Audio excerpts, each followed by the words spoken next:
my dears, is your auditory processing a hot mess? Cause mine sure is. I don't know why I don't start more conversations that way, because frankly I really should.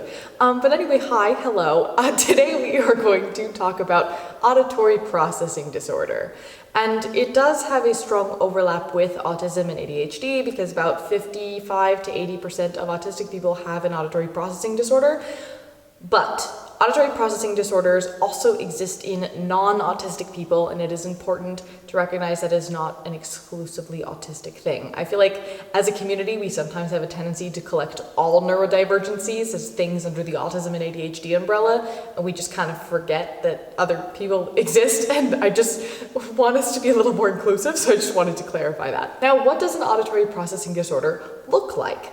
Well, obviously it looks different for everyone, but for me it means that I can hear a clap of thunder literally 2 states over, but I can't hear somebody talking to me in the same room.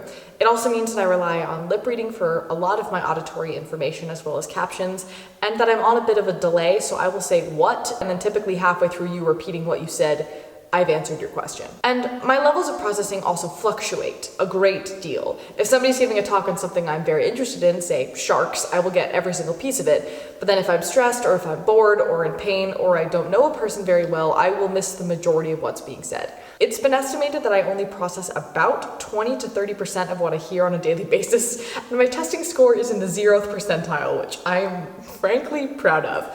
But obviously this does fluctuate with sensory needs and interest and whatnot, but in a typical classroom setting, 20 to 30% is pretty much accurate. Now, how the heck do I function, you might ask?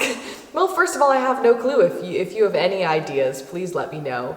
But in regards to the auditory thing, I've gotten really good at compensating. First of all, I rely heavily on lip reading, as I mentioned earlier, so if I can see your lips making the shapes of the words, I can then focus on those shapes and therefore see the sound that you're making and understand. This is why phone calls and the existence of wearing masks makes things exponentially worse, and I typically try to avoid phone calls as much as I possibly can, though with people I know really well, like my mom, for example, it's not horrible, because I can picture how their mouth would move with those words and then understand what they're saying. Also, my brain has taught itself to look ahead and pick what the crucial information is. So for example, it can usually not focus on a ramble about something important, but then focus on the directions at the end of that ramble. It's also really good at filling in random gaps with what could have been there and is pretty typically correct. This is actually one of the reasons that I am able to speak 6 languages and pick them up very quickly, because once I know the grammar rules and a wee bit of vocabulary, I'm able to throw myself into a linguistic environment and understand a good deal of what's going on because I can fill in the gaps. Obviously, my preferred language is American Sign Language because there is no auditory processing involved and therefore my brain gets a break, but I can find my way around spoken ones pretty well too. I also might mention that for me, I process like 150% of music, if that's even humanly possible, which is one of the reasons that I love music so much. And I grew up in a professional children's choir, and looking back, I've realized that in rehearsals, I was entirely in the music and never once processed anything the director ever said between songs, because my focus was just very much on the music we were making. I now know how to compartmentalize and pay attention to both things, but I now understand why I was constantly asking other people what was going on. Sorry about that.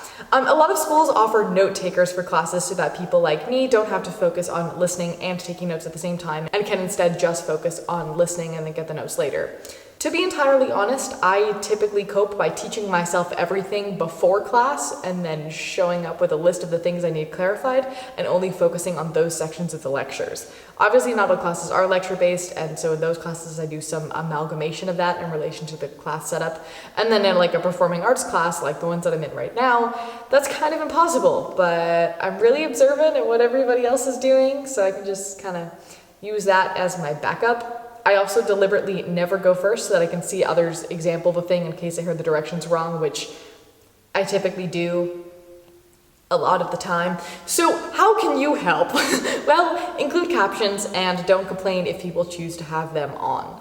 Also, face us when you speak so that we can lip read, and be patient if we ask you to repeat things. As with most focus-related things, keeping things sensory-friendly, distraction-free, clear, and concise is always your best bet to make sure that we understand.